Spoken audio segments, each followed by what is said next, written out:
Hey guys, welcome to my Draw My Life, and today it might get a bit emotional with this story, but at the same time there's a lot of ups as well, so here's my story. 1994, Melbourne, Australia, Box Hill, I was born. October 8th. I was born with the name Johnne Triantafilu, which I later then changed my name to Johnny Pendlebury, Pendlebury being my mum's last name, and John being changed because it was my family tradition and I just really didn't have a connection with my dad's side. So my mum and dad weren't together forever. As most cases, they broke up when I was just 1 to 3 years old. I'm not really sure. I just know that what happened was during the court, my mum got full custody of me and my dad got full custody of my older sister Georgie. Georgie was only a year and a half older than me, so we were kind of around the same age. But we would only see each other every second weekend from the future on. Even though I rarely got to see her, every second weekend we got to spend with each other, we would make sure it would be an amazing time. I would make a fort while she would make the food. She would chop a bunch of fruit and like cucumbers and stuff like that, and would eat underneath this giant fort made out of chairs and covers. It was quite amazing when we used to watch TV in there too, so it was pretty cool as kids. Me and my older sister continued seeing each other every second weekend till I was 10 years old. My dad decided to move down closer towards my mum, so then maybe he could see me more often, I'm guessing. He was no longer an hour away drive, instead now he's a 5-minute drive. This is where I remember things starting to go downhill from. I started realizing my dad had a very bad alcohol problem. He would take it out on me and my stepmom. I remember growing up and he would get in a lot of bar fights because he was drunk, but he always made it out like he wasn't the bad guy, but I'm not sure anymore. My stepmom would pack up the car and we would go and pick up my drunk dad at 1 to 2 a.m. in the morning every morning while I was there. I remember them being school nights too, and sometimes we wouldn't get home till 3 a.m.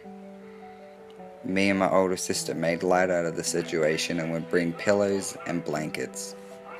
I guess everything was all good until we would see Dad get in the car and him be very drunk. He used to get very violent and argue with my stepmom. He would also smash off the rearview mirrors in the car and punch my stepmom while driving 100 k's on the freeway. It scared me a lot as a minor. I remember sticking up for her once and telling him not to hit her. Instead, I got hit for that. On more of a positive note, that's why I think I was so happy when I was around my mum. Me and my mum had an amazing relationship, and it was always just happy times when I was with my mum. There was never any abuse, yelling, or things that kids shouldn't have known. It was more just a motherly love, just always being there for me when I needed. From 0 to 6 years old, we lived in commission housing on my mum's side. It wasn't the best, but she seemed to shield out everything bad because I only remember the good in those times. Growing up, my mum had 2 jobs and would work extra hard because she really wanted to get a place for us out of that shithole commission area. In our house, it consisted of me, my mum, her 2 brothers, Brendan and Glenn, and my nana. Though my uncle Glenn would only come over every so often for the weekends when he was in the area. My older uncle also had his own room that was like a work area. He made his own bed and everything, which was so cool because it was like up on half the wall. He always was good with woodwork. From 0 to 7 years old, it was just me and my older sister Georgie. When I was about 3 or 4, I think my mum found my stepdad at the time, and they had a kid together when I was 7 years old. Her name was Mercedes. Me and my older sister were so excited to have a little sister. Nothing really happened but everything else that was happening at my dad's until around 13 years old he decided to make me get baptized. I'm not sure why at such an old age since all my friends were baptized as babies, but for some reason He thought I might have been the Antichrist and wanted to get me baptized at 13 because I had not been yet. I remember he used to make me write out the Bible when I was younger. While I didn't want to get baptized at all, I still had to. I was a chubby 13-year-old boy that was stripped down to just my boxers and dunked in this bucket of oil, which I felt like I was drowning. I was constantly trying to gasp for air but shoved down. Maybe it was an exorcism because I've never seen anyone else get dunked in oil like the way I did. I don't have a drawing for this one, but hear me out while I explain it. So one day my dad went crazy on me and started choking me and asked me over and over again. I remember him saying, "Why don't you love me? Why don't you love me?" I'm not sure why he was saying that, but he started choking me. I ended up snapping. I thought at this point I was going to die. For the first time ever, I used my force and shoved him off me and swore the loudest I've ever sworn in my life. I've never sworn in front of my dad, but this time I was done. Racing to the front door, slammed it open, went out the front, swearing my head off completely and punching his car. He was saying to my older sister that I was crazy and not to go out there. I then walked halfway home where my dad called my mum, I'm guessing, and she picked me up. I didn't see my dad again for a few years. By the time I was 14, it was time to go to high school. I went to the Grange High. It was a very scummy public school, but it was around the corner from my house, and it was really cool, I guess.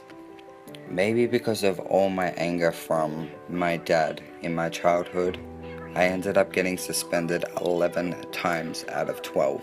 12 would have been an expulsion, and that would have gone on my record. I got into multiple fights, which I would later regret in the future. I had a lot of build-up anger, to the point where I moved schools because I didn't want to get expelled. So I went to Baden Powell, which was also a public school, but it seemed more private since we had to wear blazers and ties. While there, I made a best friend called Adam and Ash, but Adam ended up dogging me by the end of the year. We were once in class and I saw him riding on my girlfriend's leg at the time. He had an arrow pointing towards her box and was saying, "Adam owns this." Yeah, really mature and funny, but he was later gonna get it for that from me. When lunchtime came around, I punched him as hard as I could in the face and started him. We got into a giant punch-on and I ended up kicking him in the head a few times on the floor. Dog move, but I just had so much anger and I didn't know where to outlet from. The teacher ended up grabbing him off the floor and dragged him away from me. That's how savage I was. I've never seen someone's face so swollen in my life, and seeing what I did to him had me a little shocked actually. He wanted to take me to court. His mum was really pissed off and she also said she was going to take me to court. The whole school got involved, principals and all. He then moved town.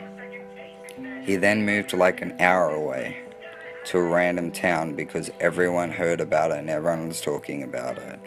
I think he was a bit embarrassed and I felt really bad. But I ended up calling him a year later and apologizing very sincerely, and he was understandable about it. I don't fully regret it because he still did with my girlfriend at the time, but maybe I shouldn't have gone that far.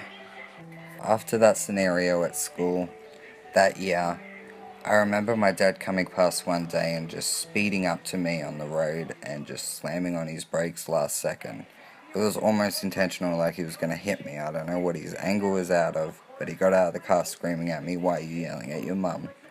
Me and my mum got into an argument because I wanted to hang out with my friend, but she wanted me to clean my room. Simple stuff, and it wasn't really that heated.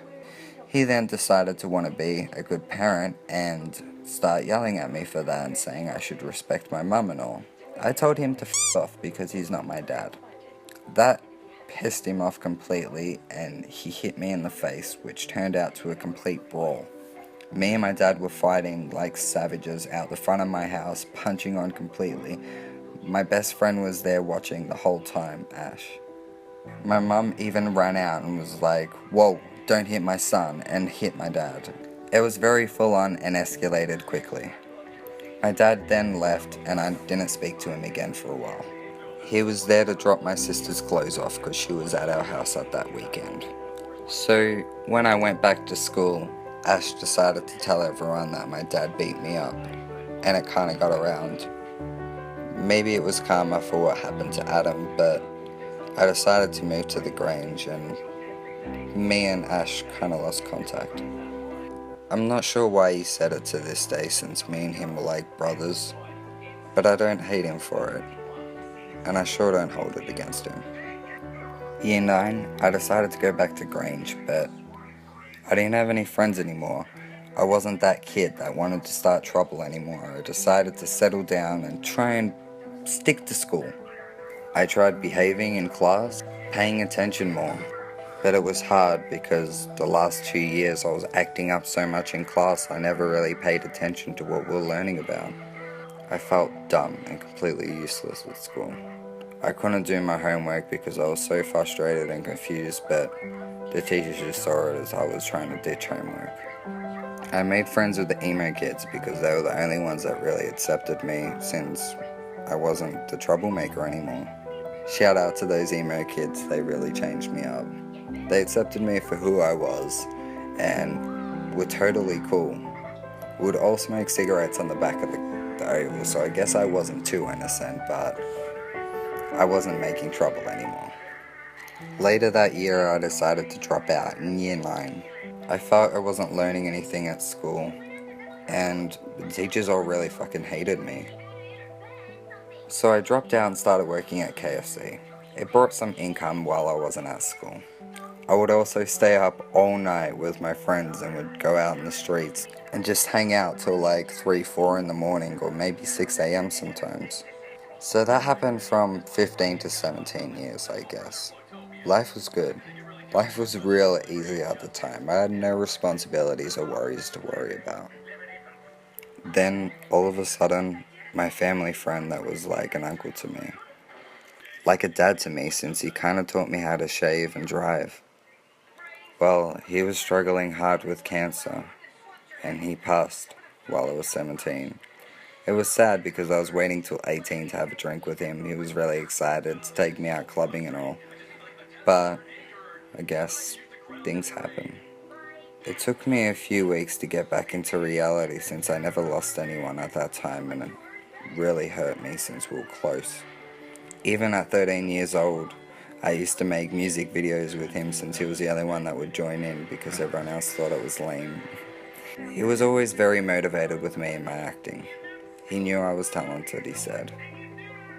And he knew I had such hopes and belief that I was going to become an actor one day that he would support me no matter what.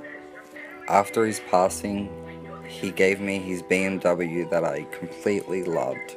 It's a 1994 model like me. He also got me JT 1994 plates for my 17th birthday. In his will, he gave me his car that I loved so much and I practiced in nearly every day. I was completely shocked, and it just shows how much more amazing he is of a person. I put my JT 1994 plates on that car and I repped it. After that, I started wanting to take life more seriously. It motivated me so much to get into an acting school, I guess. I did acting classes with Paul O'Brien, which was a beginner's class. For those that don't know him, he was Jack the cop that was dating Martha in Home and Away back in the days. If you still don't know him, he's an Australian actor and he was on Dancing with the Stars also. I really looked up to him because he taught me so much and he made me confident, brave, and love myself in front of the camera. I felt really safe in front of the camera, more safe in front of the camera than reality.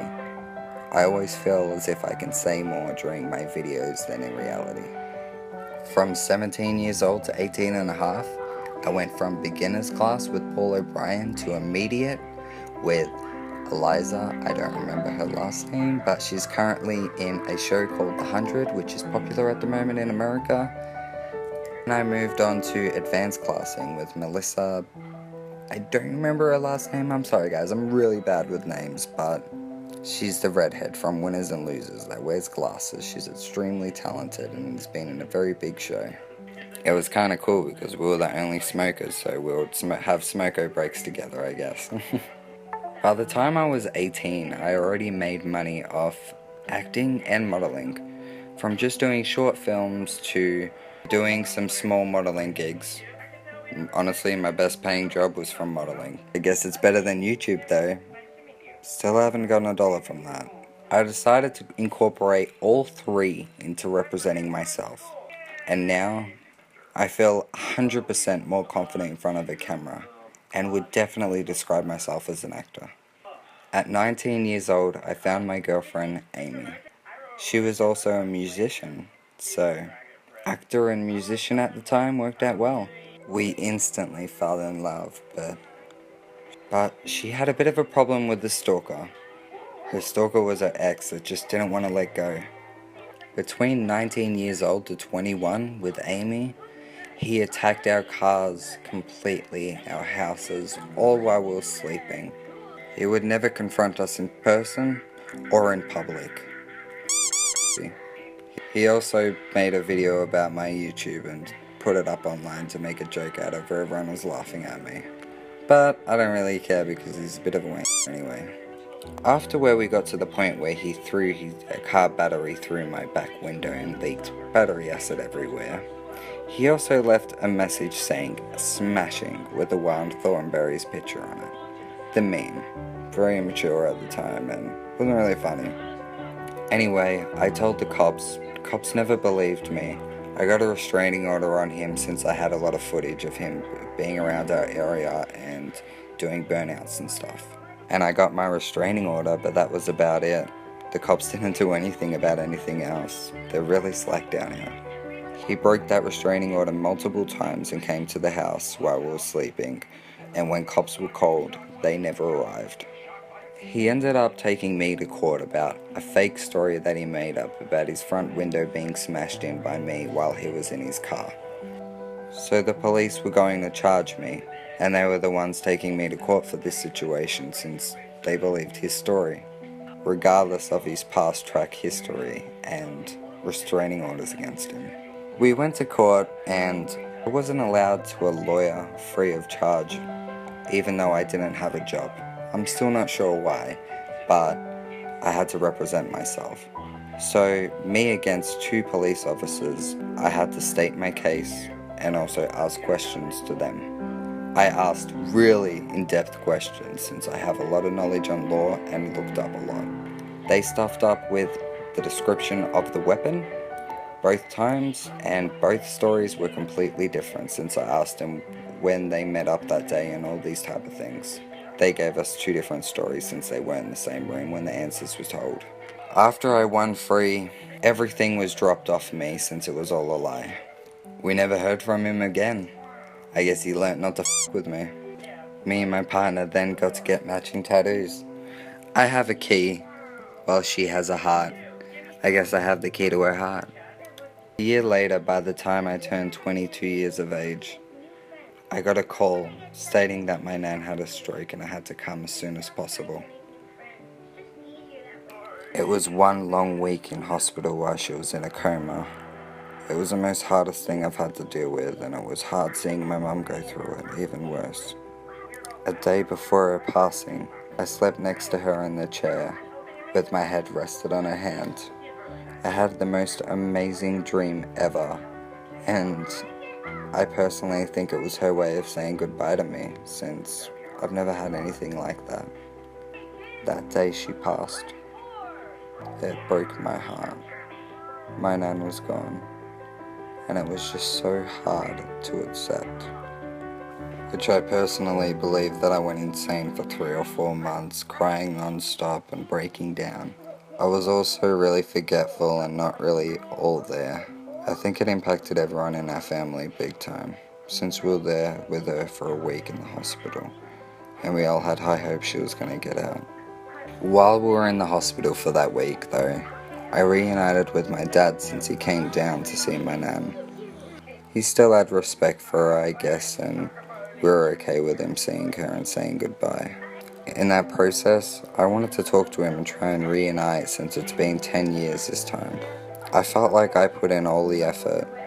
I saw him a few times, but he completely got drunk during Christmas and had a hangover when I came over. It really triggered me back to the old days and got me pissed off. I felt like he was still the same person since he got drunk at Crown that night and lost his wallet and got king hit apparently.